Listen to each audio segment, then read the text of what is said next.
galing sa Amerika. Uy, imported! Ang galing nito. Ganda to. Sige, sige. 10-story building. Okay. Nasa penthouse. Penthouse. Isang mag-ina. Oh. Maitim. Oh. May hawak na bata, mga 3 months old. Bata. Nasusunog yung 8th floor, tsaka 9th floor. Nako. Hindi siya makababa.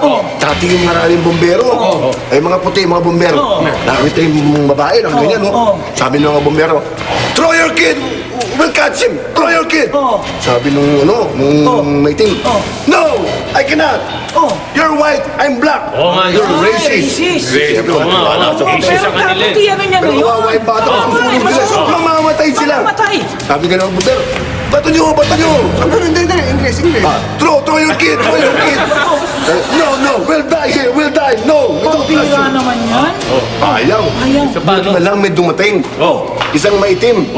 Football player, American football player. Naka-uniform pa galing sa game. Naka-helmet pa. Dapat ang laki ng katawan eh.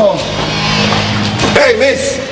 Throw your kid. I'm a football player. I'm black. You're black. Trust me. I can catch your kid. Tama. Tingin mo ba eh? Okay. You're black. You sure you can catch my kid? I'm a football player. Wala na. Galing eh. Okay, I'll throw my kid. Please catch him. Pinato yung bata.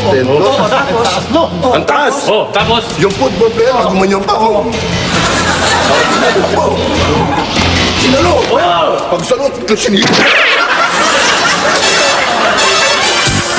Ito, tinatanong kasi hindi ko masagutan. Ano ba ibig sabihin ng deposit? Ay, mga tol, ako na bahala dito. Ako naman pinakamatalino dito eh. Bagay. Deposit. Deposit. I get to Deposit. 4. Hey, you fixed the deposit. It's leaking. Mali eh. Kasi nakasulat deposit sa bank. Hindi mo agad sinabi. Deposit sa bank.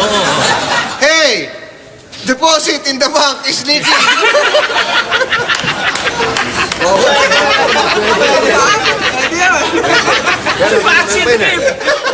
May bank ba? Sinabi mo yung bank ano? Hey, deposit in the bank is leaking. Deposit. Tama ba? Hey, Verb. Gagawa tayo ng noun. Alam mo kasi yan, bird yan, bird. Bird, yung action bird. Akala ko blinking verb. Okay. Yung now. Ano yung Yung now? Deposit. At talagang ano niya salita yan, Tagalog yan. Tagalog? Deposit? Baka naging Tagalog yan. Ang English yan, Ano? the squid. Ang kaya.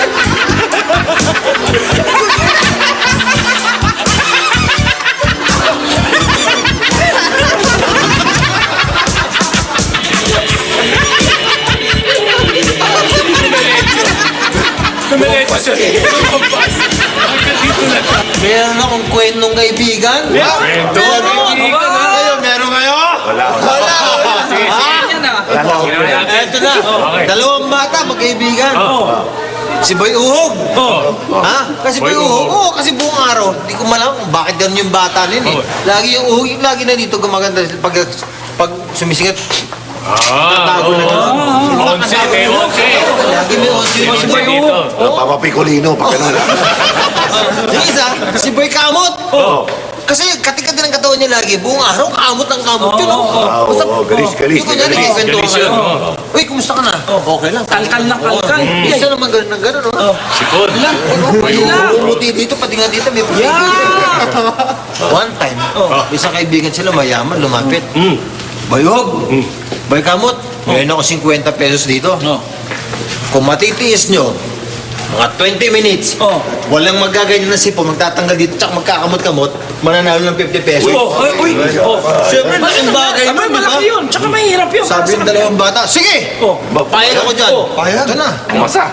Si Boy Uhog. Ganyan, no? Gusto magpunas, hindi makapunas. Di mapakali. Hindi magpakali. Ay, nakakadiri ka eh. Bakit? Si Boy Kat eh. Ay, si Boy Kat eh. Hindi ba pa kayo? Gusto magkapat? Umiikot, oo. Di isa sa... Ganyan ka sumayaw eh. Oo, naisip ni Boy, alam ko na. Nakaisip siya, magkikwento siya. Sabi niya, Okay. alam mo, Boy Kate, alam mo yung kaibigan mo yan, may kwento ko sa inyo. Kasi nakapanood ako ng sine, naglalaban yung cowboy tsaka Indian. Oo. Yung cowboy, binaril yung Indian, oh. Bang, bang, bang, bang, bang. Siyempre, nagalit yung mga Indian. Ano ginawa? Ay, gumante. Kumuha ba naman ng pana, oh. Kala mo. Patay ka!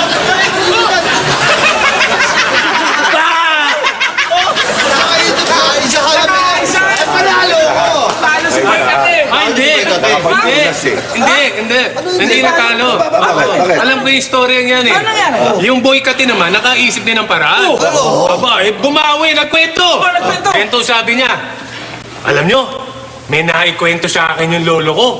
Nung panahon ng hapon, mga guerrilla daw sila. Okay, ganito istorya nun. Sabi niya, sabi ng lolo ko, ito yung kampo namin, mga guerrilla. Tapos, yung mga hapon, andito yung kampo. Ngayon, gabi na. So, ang plano ng mga guerrilla, lulusob sila. Lulusob yan. So, ang ginawa nila, nagkapangan sila. Dahan-dahan silang gumapang. Palapit doon sa kampo ng mga hapon. Aba, ay natunog ka ng mga hapon. Ang ginawa ng mga hapon, umalis. Mali. Lumipat, gumapang doon sa kabila. Pagpunta rito, nakita ng mga guerrilla. Ay, nagkasalubong. Ano ba nangyari? Ay, nag-away sila.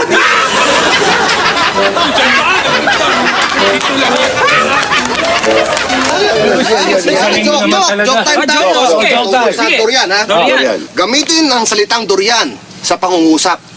Madali lang yan. Madali. Ako muna. Ikaw, sige. Ang durian ay paborito kong halaman. Wala naman. Bakit? Prutas yun. Prutas yun. Tusok-tusok. Naging prutas na ba ngayon? Ito. Durian in a sentence, ha? Okay. Excuse me. Ah. Pwede ba pumasok dyan? Natural. Durian eh.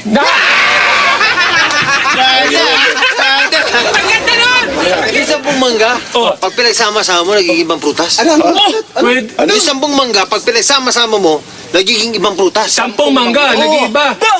Pag pinagsama-sama, nag-iiba. Mangga. Correct din eh. Alam mo anong tawag doon? Ano? Mangosteen!